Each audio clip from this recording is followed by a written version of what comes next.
جمعرات کے روز قومی اسمبلی نے پیکا ترمیمی ایکٹ بل 2025 منظور کیا، جس کے بعد جمعے کے روز سینٹ میں اسے ٹیبل کیا گیا۔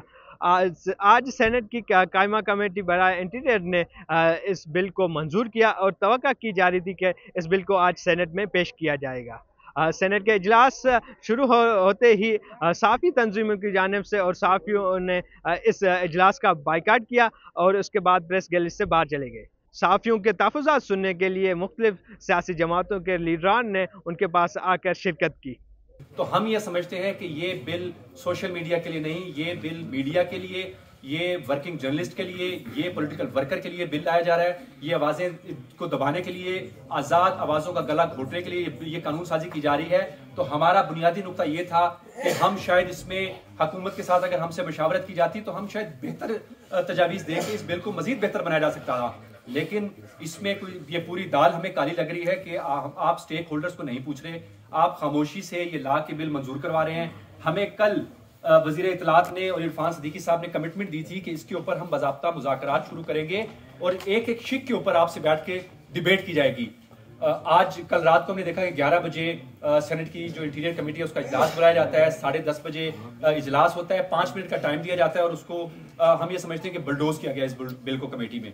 اور یہ بھی ہمیں کہا گیا کہ ہمیں کہا گیا ہے کہ اس بل کے اندر مزید امینڈمنٹ نہیں ہونی، یہ ایز از پاس ہونا ہے۔ تو اگر تو آپ کو اوپر سے آرڈر آ گیا اور فیصلہ ہو گیا وہ ایک الگ بات ہے، مگر اگر آپ سمجھتے ہیں کہ ہم اسٹیک ہولڈرز کچھ اس کے اندر بہتری لا سکتے ہیں، البتہ as human rights commission of Pakistan I am the co-chair, ہم اس بل کو ہی ریجیکٹ کرتے ہیں۔ ہم سمجھتے ہیں یہ بل اس قابل ہی نہیں ہے کہ آپ اس کو پاس کریں، اس لیے چونکہ نہ کہ اس کے اندر فیک نیوز کی واضح ڈیفینیشن نہیں دی گئی، اس کے اندر یہ بھی لکھا گیا ہے کہ آپ ایڈیالوجی آف پاکستان ایٹسٹرا پہ بات نہیں کر سکتے، آپ آرمی پہ بات نہیں کر سکتے، آپ جوڈیشری پہ بات نہیں کر سکتے، جو ایکسپنج ہوا ہے پارلیمنٹ میں اس پہ آپ بات نہیں کر سکتے۔ تو پھر آپ میڈیا میں آئے کیوں؟ آپ پھول اور کیکس کا پروگرام کریں، آپ نہ کریں بات سیاست پہ۔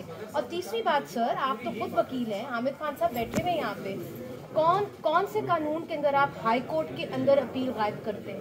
آپ نے پورے ہائی کورٹ کی جورسڈکشن کو نل اینڈ وائڈ کر دیا ہے، وہاں پہ اپیل کا حق آپ نے ہمارے سے چھین لیا ہے۔ تو this is against right to free trial sir, and this parallel judicial system should be condemned by the lawyers because you are creating another parallel judicial system. Fake news کو آپ کبھی بھی سخت قوانین بنا کر قابو نہیں کر سکتے۔ اس کے حوالے سے ٹریننگز ہوتی ہیں صحافیوں کی، اس کے حوالے سے مختلف جگہوں پر سیمینارز ہوتے ہیں۔ دیکھیں فیک نیوز کو ڈیفائن تو کریں کہ ہمارے یہاں فیک نیوز کہیں گے کس کو، فیک نیوز کی ڈیفینیشن کیا ہے۔ اس قانون میں جو لکھا گیا وہ یہ ہے کہ اگر آپ نے فیک نیوز پھیلائی یا ہمیں لگا کہ آپ نے فیک نیوز پھیلائی، اب لگنے سے کیا مراد ہے میرے بھائی؟ لگ تو بہت کچھ سکتا ہے، مجھے بھی ایسا لگ رہا ہے کہ حکومت جو ہے اس میں ہماری زبان بندی کرنے کی کوشش کر رہی ہے، تو اب یہ فیک نیوز ہو گئی کیا؟ فیک نیوز تو اگر آپ نے پکڑنا ہے تو پھر صحافیوں کو تو آپ بعد میں پکڑیں گے، پہلے تو آپ حکومتی اداروں کے خلاف ایک دوسرے کی جنگ جو ہے وہ شروع ہو جائے گی اور آپ کو پھر حکومتی ترجمانوں کو جو ہے وہ اٹھا کے جیلوں میں ڈالنا پڑے گا۔ جمہوریت کا ایک جو ستون ہے وہ اظہار رائے ہے، اور اگر آپ اس آزادی کو پیکا میں اس طرح ٹریبیونلز بنا کے اور اس میں ڈیفینیشن کو اتنی وسیع کر کے اگر آپ کنٹرول کرنا چاہیں گے تو یہ آئین کی خلاف ورزی ہوگی۔ تو یہ ایکچولی جو قانون بنانے جا رہے ہیں کسی بھی مشاورت کے بغیر، وہ دوبارہ سے وہی کرنے جا رہے ہیں جو آلریڈی ہائی کورٹ کہہ چکا ہے کہ یہ اجازت نہیں ہے۔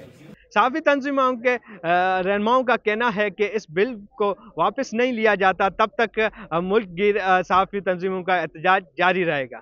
رانا مالی، voicepk.net، پارلیمنٹ ہاؤس، اسلام آباد۔ آپ کی خبر، آپ کی آواز، voicepk.net۔